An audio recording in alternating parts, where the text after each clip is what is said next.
Assalamualaikum warahmatullahi wabarakatuh. Sekarang kita ketemu untuk belajar bahasa Inggris ya. Ada ucapan yang terkenal ya, nah dari Lord Acton ya. Lord Acton itu di sini disebut is the best known ya. For the quote, dia dikenal Lord Acton itu, dia sejarawan Inggris ya. Dikenal karena ucapan yang terkenal. Ya, apa ucapan dari Lord Acton yang suka dikutip orang-orang Indonesia? Lord Acton is the best known for the quote. Ya. Lord Acton dikenal ya karena ucapannya, karena kutipannya, karena quote itu, ya ucapan yang terkenal. Power tends to corrupt. Ya. Kekuasaan cenderung untuk korup, ya kan? And absolute power corrupts absolutely. Dan kekuasaan yang absolut, yang mutlak, itu dia juga kalau korupsi absolut. Itu kata Lord Acton. Dia lahir di Italia 10 Januari 1834 dan dia wafat 19 Januari 1902 dalam usia 68 tahun di Jerman. Dia seorang historian ya. Sejarawan, British historian, sejarawan Inggris ya. Dan surat ini, ucapan ini itu ditulis, disampaikan dalam sebuah surat pada tahun 1887 ke Bishop ya, Mendel Creighton ya. Jadi dikirimkan ya ke pemuka gereja di masanya ya, namanya Mendel Creighton ya. Dan dia juga bilang, di sini nggak saya tulis ya, bahwa kata Lord Acton, liberty is itself the highest political end. Katanya kebebasan itu adalah tujuan paling tinggi dari politik ya. Dan dia juga mengatakan unchecked power poses the greatest threat to human freedom. Kekuasaan yang nggak dicek, yang nggak diawasi,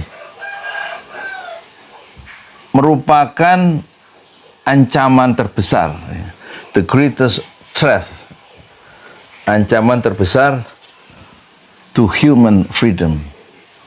Buat siapa? Buat kebebasan manusia. Kata Lord Acton, itu ucapan yang terkenal. Jadi Lord Acton itu aslinya itu John Emmerich Edward Dalberg Acton, asli nama panjangnya.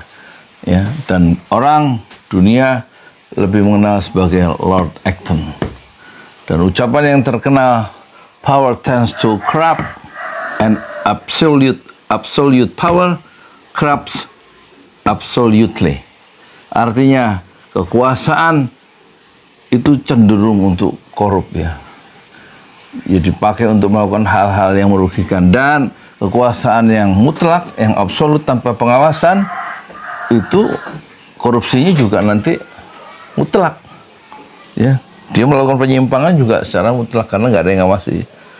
Misalnya, dulu zaman Jokowi, itu parlemen ditaklukkan ya. Sekitar 87% itu bergabung pada kekuasaan, pada eksekutif. Dan yang tersisa itu 13% menurut hitungan dari wartawan dari Inggris itu ya. Tinggal PKS, Partai Keadilan Sejahtera, dan Demokrat. Di luar pemerintahan tuh. Selama 10 tahun PKS dan Demokrat untuk mengawasi pemerintahan yang Jokowi. Dan kita tahu 13% untuk mengawasi yang mayoritas dan hampir nggak berarti, sehingga korupsi itu merajalela di zaman pemerintahan Jokowi. Menurut Indonesia Corruption Watch, itu korupsi meningkat 3 kali lipat. Dari 2019 dikeluarkan data korupsinya ada 200 ada berapa ya? Ada 217 kalau nggak salah. 271. Terus bulan Desember tahun 2000, ini kan 2019, zaman pemerintahan Jokowi.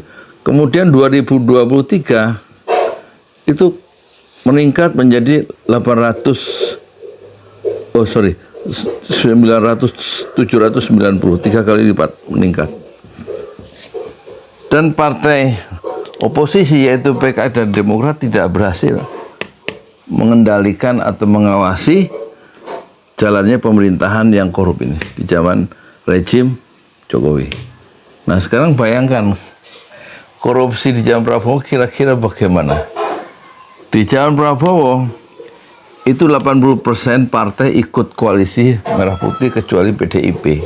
Dan PDIP tampaknya akan bergabung meskipun secara formal dia tidak bergabung dalam kabinet karena dia mungkin merasa mual dengan Gibran. Tapi dia membantu atau mensupport Prabowo, kata Megawati ya, mendukung koalisi atau kabinet Merah Putih, koalisi Merah Putih.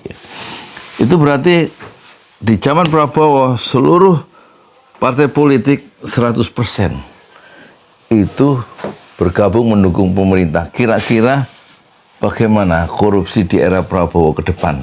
Itu tentu akan jauh lebih dahsyat dibanding pemerintahan sebelumnya. Itulah yang disebut mungkin Indonesia gelap. Karena kata Lord Acton, ya, kekuasaan yang unchecked, ya, kekuasaan yang tidak diawasi, poses the greatest threat to human freedom. Adalah ancaman terbesar bagi kebebasan manusia. Dan politik sendiri menurut siapa Lord Acton itu adalah tujuan akhir dari politik adalah liberty, bukan korupsi. Bagaimana menurut Anda ya? Jadi ini dihafalkan, power tends to corrupt and absolute power corrupts absolutely. Apa? Absolutely, ya. And angel bahasa Inggris ya. Iya. Power tends to corrupt and absolute power corrupts absolutely. Ya. Ini ucapan dari Lord Acton, seorang British historian, yaitu sejarawan Inggris yang hidup lahir 1834 dan wafat 1902. Dan ucapan ini memang terbukti. Oleh karena itu kekuasaan harus diawasi, tetapi tampaknya oposisi yang akan mengawasi eksekutif itu semuanya sudah dilumpuhkan oleh Prabowo sejak hari pertama, dan mereka orang-orang partai baik PAN, Demokrat, PKS, ya kan, semua masuk, termasuk Golkar, P3 yang nggak dapat kursi di Senayan, semuanya masuk ke gerbong yang dipimpin oleh Prabowo, masuk dalam satu rumput eksekutif, kira-kira begitu. Semua sudah dibagi-bagi, sudah diberikan kekuasaan masing-masing. Dan juga tokoh-tokoh partai itu tentu tidak bisa melawan karena mereka punya kasus masing-masing dan bisa dikendalikan oleh sang penguasa. Oleh karena itu mereka, ketua-ketua partai, tidak mungkin bersuara nyaring, sementara tidak mungkin mengawasi jalannya kekuasaan. Sementara Demokrat yang tadinya 10 tahun melakukan oposisi, to oppose Jokowi regime, itu juga sekarang masuk ke Prabowo. PKS juga begitu, masuk menjadi bagian dari skrup kekuasaan, dan tampaknya akan terjadi an absolute power corrupts absolutely, ya. Kekuasaan yang absolut, yang mutlak, itu nanti akan melakukan korupsi dengan cara yang mutlak tanpa pengawasan. Inilah ucapan dari Lord Acton yang sering diucapkan di podcast-podcast, dan kita belajar sekarang bahwa pemikiran selalu mendahului kenyataan. Lord Acton mengatakan bahwa kekuasaan yang tidak diawasi itu berbahaya, ancaman yang paling besar bagi kebebasan manusia itu sendiri. Dan kita lihat kebebasan manusia di zaman rejim Jokowi kemarin, dimasukkan ke penjara orang-orang yang melakukan kritik, itu masuk penjara seperti Habib Rizik, Habib Bahar, Jumhur Hidayat, Dr. Syahganda Nainggolan, kemudian Anton Permana, dan banyak lagi ya. Dan tidak segan-segan mereka memasukkan suara-suara yang berbeda itu ke penjara, tapi juga orang-orang yang melawan kekuasaan, yang melakukan cek mengawasi kekuasaan, itu juga tidak segan-segan untuk dilenyapkan ya. Paling nggak dibatasi ruang kebebasannya. Habib Rizik Syihab itu tidak bisa pulang, dilarang pulang atau tidak bisa masuk ke Indonesia selama 3 tahun 7 bulan saat zaman rejim Jokowi, dan dia pulang dengan usaha sendiri bersama kolega-koleganya setelah tidak bisa pulang selama 3 tahun 7 bulan karena memang dia sangat vokal terhadap kekuasaan waktu itu, dan dia pulang sendiri tanggal 10 November 2020 dan disambut dengan gegap gempita oleh pencinta-pencintanya di bandara hingga ke Petamburan. Itu menunjukkan kekuasaan selalu takut pada suara-suara yang berbeda. Dan Lord Acton itu sudah mengingatkan bahwa kekuasaan yang tidak diawasi, tidak dibayang-bayangi, dia akan merupakan ancaman yang bahaya, yang besar. The greatest threat to human freedom. Ancaman yang paling besar bagi kebebasan manusia. Assalamualaikum warahmatullahi wabarakatuh.